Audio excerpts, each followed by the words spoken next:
Assalamualaikum warahmatullahi wabarakatuh. Perkenalkan, saya Reynalda Oktaviani Putri dari jurusan Akidah Filsafat Islam semester 7 kelas B. Di sini saya akan mereview sebuah jurnal sebagai tugas akhir dari mata kuliah Agama dan Gender. Di sini saya mereview sebuah jurnal yang berjudul Pemahaman Masyarakat Terhadap Nusyuz dan Dampaknya Terhadap Kekerasan dalam Rumah Tangga. Hal ini ditulis oleh Nur Zakia dari Universitas Islam Negeri Araniri, Banda Aceh. Tujuan dari penelitian ini adalah untuk mengetahui hubungan antara kesalahpahaman dalam memahami konsep nusyuz yang terjadi dalam masyarakat dengan kekerasan dalam rumah tangga.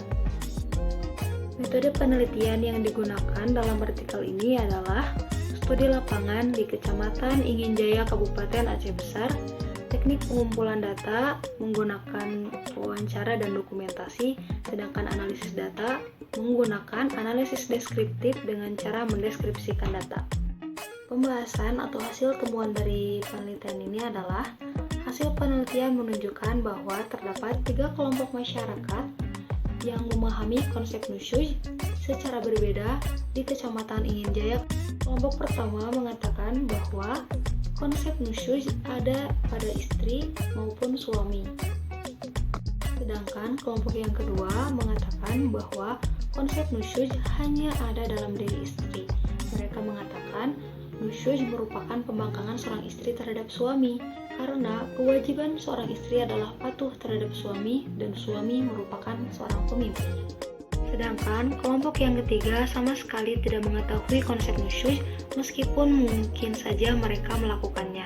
Mereka hanya memahami bahwa terdapat atau adanya hak dan kewajiban sebagai suami istri. Pemahaman masyarakat tentang nusyuz sangat mungkin didapat dari latar belakang pendidikan mereka. Mereka yang menuntut ilmu di pesantren lebih memiliki ilmu agama dan sebaliknya.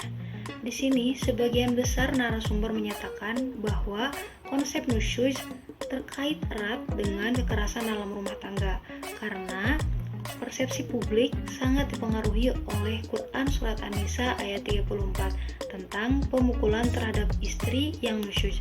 Persepsi ini kemudian memberikan alasan yang sah bagi suami untuk memukul istri yang dianggap nusyuz secara fisik. Dengan demikian, sulit untuk memisahkan doktrin Islam yang telah lama berkembang dalam kehidupan masyarakat Muslim saat ini.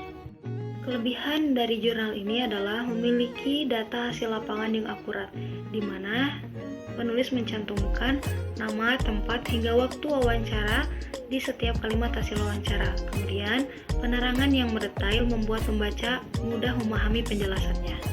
Kekurangan dari artikel ini adalah terdapat kata asing seperti dayuts yang dikatakan dalam hasil wawancara tidak dijelaskan lagi secara gamblang.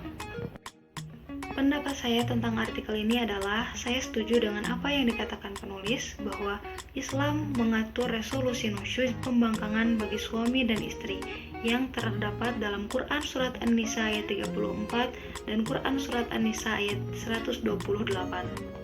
Dalam hukum Islam, resolusi nusyuz sama sekali tidak mempromosikan kekerasan terhadap istri. Pemukulan terhadap istri yang tertuang dalam Quran Surat An-Nisa ayat 34 merupakan sebuah tindakan untuk memberi pelajaran, bukanlah sebuah tindakan kekerasan yang menyakiti istri. Namun demikian, beberapa kasus KDRT yang terkait dengan pemahaman nusyuz berkembang di masyarakat. Orang umumnya memahami nusyuz sebagai tindakan ketidaktaatan istri terhadap suaminya. Pemahaman nusyuz yang tidak akurat ini dapat menyebabkan kekerasan dalam rumah tangga yang dilakukan oleh suami dengan dalih istri yang tidak patuh, sedangkan suami pun bisa berlaku demikian. Kesalahpahaman terhadap penafsiran ayat Al-Quran ini mungkin saja tidak hanya terjadi di Kecamatan Inginjaya. Pemikiran seperti ini semestinya harus segera kita hilangkan dalam pemahaman umat Islam agar tercipta hubungan rumah tangga yang lebih sehat dan lebih baik dan bisa mengurangi angka kekerasan dalam rumah tangga. Semoga video ini bermanfaat. Wassalamualaikum warahmatullahi wabarakatuh.